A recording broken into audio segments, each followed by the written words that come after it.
been a good, solid week of preparation. I really like the way things have gone. I really felt like, you know, especially after Tuesday, they've been really sharp the rest of the week. We had a great practice on Wednesday, and they're excited and ready to go. And had to get them going a little bit on Tuesday, but it's kind of like that sometimes when you're putting a lot of stuff in, beginning of the game plan, even though we had worked on them a little bit. That first day of high intensity work of the first game week, a lot of information. But I feel good about it right now. I feel like our team is really focused. They've worked hard, and we're relatively healthy outside of the two guys we lost early in camp. So we're excited and ready to go.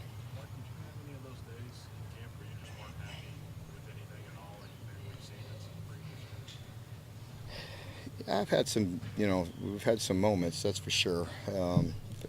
It's a lot of time there, but I have been pleased with just the overall work. I just feel like, as I mentioned before in my previous press conferences, I don't know. This is the first year we've gone through this type of a schedule, and this type of a schedule seemed to unload a little bit of the mental stress on those guys, and. For whatever reason. We're here all the time anyway, so you start a little earlier, you're practicing, and, they get that day off, and it seemed to help decompress them a bit, so, and I felt like you were able to get a lot of good physical work in because they did have a little time, a little rest. So it's been good. I've been pleased. What do you need to do to contain Edo Smith? He doesn't have a game he had against Yeah, I think, when you talk about missed tackles, there's always some of that, that anybody can see. But then there's also a big part of it is position on the football.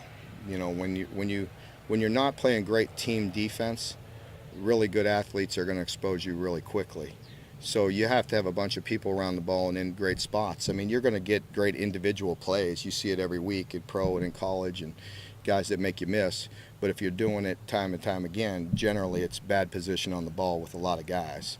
And so, we definitely need to be on point, that's for sure. And, we've watched, them, and, our offense will make you accountable as well. You have to be in the right spot with our run game. So we've gotten an awful lot of work at that, and we'll see some new stuff. You just got to be able to adapt to it. That'll be the big thing for our team. They're so tuned into playing against our offense all spring and all camp that there'll be new wrinkles. There's always new plays, and so we got to be tuned in and ready to play and have great position on the football.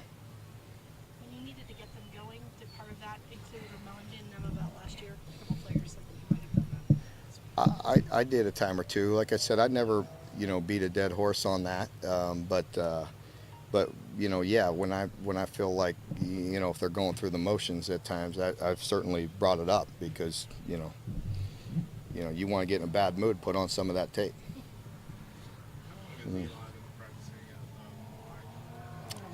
He's practicing there on third downs, 3, 4, 5 days. So we just got him there, cross training him a bit.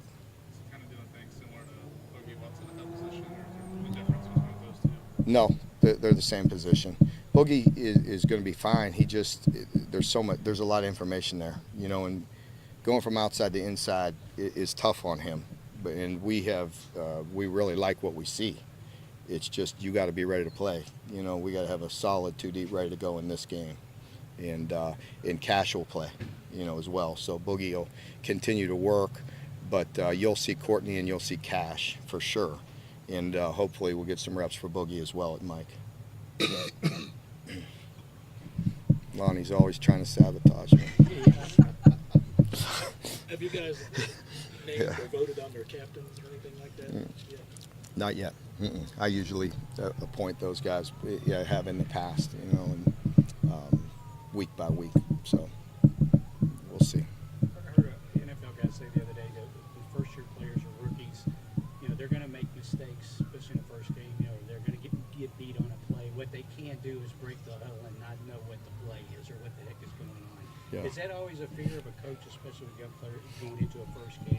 Yeah. They're just going to lose it or whatever. Forget what they learned. Without a doubt. And, I saw that Tuesday because as you start really getting heavy in the scout team work, and they're not seeing the same things they've seen, and you just add any little wrinkle, it like blows their mind. And so we have to make sure we watch exactly what we're asking people to do and make sure they can do it, because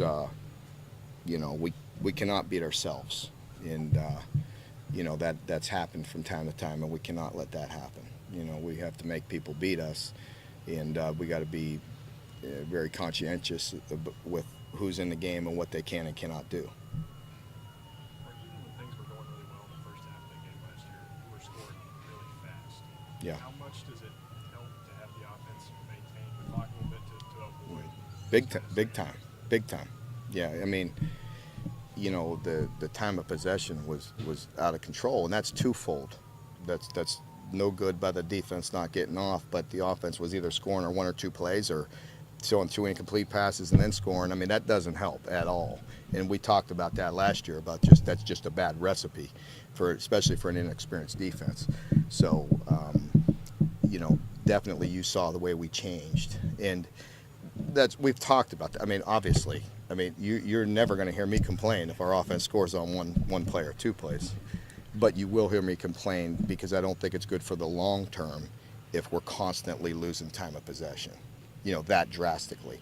That's not good, but we know we got that rectified. So let's hope we have a couple big plays and score quickly, and I definitely won't complain because I know we can go back to churning it out and being methodical and grinding the ball and running it, and that helps everybody.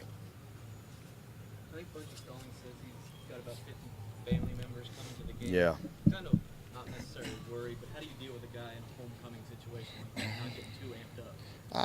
I hope he'll be just fine. He's a guy that got a lot of experience. He's been around, and I did go to Mississippi, and I went to his mom's funeral, and I saw firsthand his family. He's got a bunch of big people in that family as well, and a lot of family members, and so it'll be fun for him and exciting, and I think we all have to learn from that first game, and I touched on that in my Monday press conference about everybody's excited to play, but you have to be very poised, and you got to execute, and I think you can't leave it all in pregame warm-ups, and with young inexperienced players, you worry about that a lot, and we have a touch more experience now, so I hope that pays off.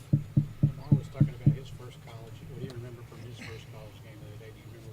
What do you remember from your first college? He's better than me. I've been hitting the head too many times. I don't really remember that. Well, Lamar probably played. I was on the bench my first college game, so Lamar may have played.